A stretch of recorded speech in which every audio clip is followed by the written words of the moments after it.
Good morning, uli. You know what I'm doing right now? I'm holding this tree. Have you heard of grounding? Ilalagay mo ang paa mo sa lupa and then put your hands in the tree because there's that electrical connection in your body. This is a living, this one has life, living organism.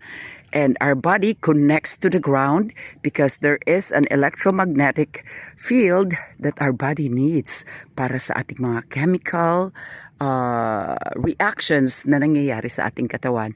On top of that, eto po, it's an exercise early today. Look what I'm doing. I have a little washing machine pero I thought I'll do this while I'm washing. Nakahawak din ang kamay ko sa lupa. And then I'm meeting the early morning sunshine. Goodbye. This is fun.